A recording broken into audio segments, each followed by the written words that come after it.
Salut les gars, donc on se retrouve pour cette nouvelle vidéo. Alors aujourd'hui on va parler de l'histoire de Yuga Labs, donc de d'où ça partait jusqu'à l'arrivée aujourd'hui où on en est, donc dans toute cette histoire qui a créé Yuga Labs en fait autour de leur collection de NFT. Avant ça les gars, comme d'habitude une petite intro. Samedi, donc ce samedi le 25 mars, donc moi-même, Alexandre, Chris, un autre Alexandre, Zach et Flo du Cercle Crypto, on va participer au second trip de Otherside. Donc ça se fera en live demain. Le live commencera à 17h. Donc c'est le second voyage dans Otherside. Je vous invite vraiment à venir si vous êtes intéressé par le projet. Donc pour ceux qui n'en connaissent pas plus sur Otherside, je vous invite à aller voir ma toute première vidéo donc, par rapport à Otherside pour en savoir un petit peu plus sur le projet. Donc pour suivre le live les amis, je vous invite à intégrer Line of Light. Donc je vous mets le lien Discord. Vous aurez toutes les informations sur le Discord. Donc vraiment les gars, si ça vous intéresse, n'hésitez pas à rejoindre et on se retrouve demain pour cette sortie, ce second trip dans Otherside. Donc l'histoire commence le 23 avril 2021 où Yuga Labs sortent leur première collection de NFT, donc qui sont les singes, les bored que vous avez dû sans doute apercevoir si vous êtes un minimum impliqué dans le Web3. Donc le mint de cette première collection s'est fait à 0,08 Ether, ce qui équivaut à peu près à 128$. Donc ce qui n'était pas du tout cher à l'époque, hein, c'était vraiment un prix abordable à tous. Donc là où Yuga Labs en fait ont fait un coup de génie, c'est qu'ils ont donné des bored, donc des singes de la collection, à des influenceurs moyens. C'est là où ils ont été très bons dans leur marketing. Du bouche à oreille, ça s'est su, tout ça. Les influenceurs moyens ont donné des singes en fait à des plus gros influenceurs et de fil en aiguille comme ça qui est carrément arrivé à l'oreille des stars, donc où t'as Eminem, Snoop Dogg et bien d'autres qui sont rentrés dans la collection, donc vraiment des gens qui pèsent dans le milieu. Donc ça a créé un engouement énorme en fait autour de la collection où là vraiment des personnalités, des grosses personnalités ont voulu rentrer dans cette collection. Ensuite, il s'est passé, donc ils ont fait un festival, le festival Yacht, donc ils ont loué un yacht pour pouvoir faire une fête en fait, où tous les détenteurs de la première collection, les bored, avaient un bracelet. C'est ce qui déterminait si vous avez un bored ou pas, vous avez ce bracelet dans la fête sur le yacht. Donc c'est vraiment le fait, un peu comme les country clubs aux États-Unis, qui vous fait rentrer, si vous voulez, vous donner une somme pour pouvoir rentrer dans un groupe de personnes un peu privatisées, où voilà, c'est des gens qui ont quand même pas mal d'argent, on va pas se mentir. C'est parti en fait du même principe. Yuga Labs sont partis sur le même principe, donc c'était vraiment exclusif de pouvoir posséder un singe et de pouvoir accéder en fait à cette communauté dans Yuga Labs. Donc ensuite vient la deuxième collection, en fait, qui est les mutants. Donc pour avoir les mutants, en fait, c'était très simple. Il fallait déjà détenir un singe. Ce singe, il vous permettait d'avoir trois sérums. Donc il y a trois types de sérums bien différents. Il y a le M1, donc qui est le plus nul, le M2 et le méga sérum. Et en fait, vous avez juste à appliquer ce sérum sur votre singe et ça vous donnait une copie du singe en mode mutant. Donc pour le sérum 1, qui est bien moins rare, voilà, vous avez une variante en fait en mode mutant de votre singe. Si vous mettez le sérum M2, donc là vous avez carrément une rareté en plus, si vous voulez, grâce à votre sérum. Donc ça vous faisait pareil une copie de votre singe, donc en mutant, mais modifié parce que le sérum était un peu plus rare. Et vous avez le méga sérum. Donc le méga sérum, lui, carrément, il vous crée à partir de votre premier singe, il vous crée un mutant, mais carrément unique. Donc c'est impossible d'avoir deux fois le même. Et c'est là où vous pouvez voir des mutants qui coûtent très très très cher. C'est grâce ou à cause ou grâce de ce sérum. Donc les deux collections ont évidemment explosé. Voilà, donc pour les bored, alors d'aujourd'hui, on est le 24 mars 2023. Je crois que c'est 80 Ethers de floor price, donc c'est $100 000 le bored, $120 000 le bored minimum. Pour les mutants, on est plus autour des 15 Ethers. Donc c'est quand même assez prestigieux, assez cher de pouvoir rentrer dans cette collection. Donc ensuite, ils ont fait les kennels, donc c'est les chiens. Je suis pas trop fan de cette collection. C'est une collection qui est un petit peu plus petite, ça coûte quand même assez cher, hein. C'est 6 Ethers, il me semble, le floor price, un truc comme ça. pour ensuite sortir le AppCoin. Donc le AppCoin, évidemment, au début, tout le monde disait c'est un cheat coin, il n'y a aucune utilité derrière, certes, au début, comme les singes. Sauf que, en fait, c'est là où ils sont très bons, Yuga Labs, c'est que d'avoir un objet d'une collection, en fait, vous permet pour les collections futures de pouvoir claim des choses et continuer, en fait, l'histoire de Yuga Labs. Donc, pour continuer par rapport à l'AppCoin, au début, tout le monde pensait que, voilà, que c'était un cheat coin et tout ça, mais en fait, non. Parce que l'AppCoin, en fait, il vous permettait de minter après un land. Donc, un land sur Otherside, le métaverse dans lequel on va aller demain. Donc, à partir du moment où ils ont dit que pour avoir un land, on pouvait payer en AppCoin, enfin, on devait même payer en AppCoin, clairement, ça a fait exploser le token. Donc le token, il aura quand même une utilité dans le métaverse Otherside. C'était sujet de la vidéo d'avant. Je vous laisse, les gars, je vous invite à aller les voir, hein, les vidéos d'avant. Si vous ne connaissez pas Otherside, allez vraiment checker ça avant de regarder cette vidéo. Donc ensuite, on arrive à ce fameux trailer de Jimmy Monkey, donc, qui est excellent, hein, franchement, pour tous ceux qui l'ont vu. D'ailleurs, je vous mets le trailer tout de suite.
Voilà, donc comme vous avez pu le voir dans le trailer, les amis, on voit Jimmy donc, qui part aux toilettes et on va pas se mentir, il pose une grosse pêche. Hein.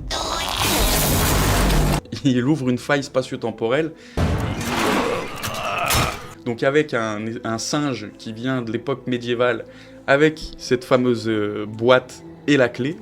Donc c'est là où ça prend toute son importance pour la suite en fait de l'histoire. Donc on peut voir cette boîte avec différents hiéroglyphes en fait, différents trucs, donc ils laissent quand même des informations, des espèces de secrets cachés sur le futur et la suite de cette collection. Donc comme vous avez pu le voir dans le trailer, la prochaine étape en fait sera d'aller chercher cette clé. Pour aller chercher cette clé, il faut passer dans les canalisations, donc remonter les égouts pour aller choper la clé, évidemment.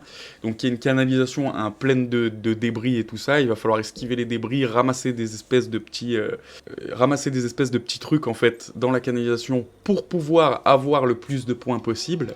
Donc pour pouvoir jouer à Dookie Dash, parce que le jeu s'appelle Dookie Dash, la remontée dans la canalisation, là vous avez les Sewer Pass. Donc les Sewer Pass, c'est quoi? Comment vous obtenez un Sewer Pass? Mis à part si vous l'achetez sur le marché secondaire. En fait, si vous avez un Bored, un Mutant et un Kennel, donc le chien, vous pouvez être éligible, en fait, demander un ticket tier 4. Donc qui sont les plus gros tickets avec le plus de bonus. Ensuite, si vous avez un Bored et un Kennel, vous pouvez accéder, en fait, vous pouvez claim un ticket tier 3. Si vous avez un mutant et un chien, vous pouvez claim le ticket tier 2. Et si vous avez juste un mutant, vous pouvez demander le ticket tier 1. Personnellement, moi j'ai acheté un ticket directement. J'avais pas de mutant, j'avais pas de pied dans Yuga Labs. Donc j'ai acheté un Sewer Pass. Donc ce pass vous permettait de pouvoir jouer à Dookie Dash, la première version de Dookie Dash, où il fallait évidemment faire le plus haut score possible. Donc le premier, c'est Mongraal d'ailleurs, qui a eu la fameuse clé, c'est un joueur pro de Fortnite, donc qui était arrivé, je crois qu'il y a presque 900 000 points. Il a eu la clé qu'il a pu vendre après, qui a été vendue en fait à 1,6 million. Je sais pas si vous vous rendez compte, c'est un truc de ouf. La seule possibilité d'avoir la clé, c'était vraiment de finir premier. Ensuite, votre pass, donc votre pass qui était sur votre wallet, le score que vous faisiez était intégré à votre wallet.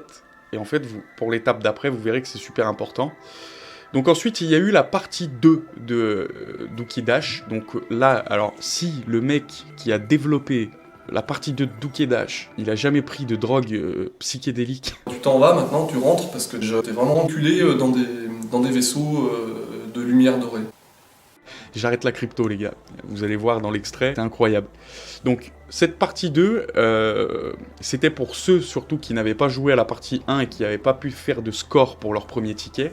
Donc déjà, ça vous permettait de rattraper, si vous voulez, la première partie. Mais surtout, ce qui était important, en fait, c'était fallait attraper des crapauds. Donc pendant une courte période, pendant la course, la deuxième course de Otherside, de Dookie Dash, pardon, vous allez avoir une période où il faut ramasser le plus de crapauds possible. Seuls les mecs qui ont fait le top 2000, donc c'était dans le top 2000, vous permettaient d'avoir un compagnon pour la collection de NFT qui arrive juste après, et donc dont je vais vous parler là tout de suite. Donc ensuite, une fois ces deux étapes passées, donc les deux jeux Dookie Dash ont été faits, vous auriez pu brûler votre ticket, enfin même il fallait brûler le ticket, pour pouvoir obtenir une boîte. Donc cette boîte, c'est le moment où on est, on ne sait pas encore ce qu'il y a dedans. Cette boîte, vous avez, il y a plusieurs éléments qui est donné en fait en fonction du score que vous avez fait. Pour ceux qui ont réussi la partie 2 de Dookie Dash, donc qui ont réussi à se classer dans le top 2000, vous avez un compagnon, donc c'est un trait, on ne sait pas encore ce que c'est, hein. C'est un trait que vous avez avec votre boîte en plus qui augmente fortement le floor price, évidemment. Et donc la prochaine étape de Yuga Labs, donc c'est fin mars, hein, ça devrait arriver dans les prochains jours là. On va pouvoir ouvrir ces fameuses boîtes et puis pouvoir savoir ce qu'il y a dedans. Donc il y a un petit truc avec les mechas, il y a des petites vidéos qui fuitent tout en restant très très secret. Tout en restant très très secret, ils font quand même fuiter pas mal de choses et on arrive à avoir un petit peu des indices sur la suite du truc. Donc de toute façon les gars, moi je suis dans la collection, donc je continuerai à vous faire des vidéos en fait sur l'histoire et sur ce qui se passe. Je continuerai à vous faire des vidéos sur l'histoire et la continuité en fait de ce qui se passe à l'intérieur du Yuga Labs. Comme je vous ai dit les gars en début de vidéo, demain il y a le voyage, le second trip de Otherside, donc je vous invite vraiment à venir chez Line of Light pour voir un petit peu ce qu'il en est. On va faire ça en live, ça va être super cool. Et donc on arrive déjà à la fin de cette vidéo les amis. J'espère qu'elle vous aura plu et qu'elle vous a éclairé un petit peu sur Yuga Labs. Moi je vous retrouve demain pour le second trip les gars. Allez, ciao ciao.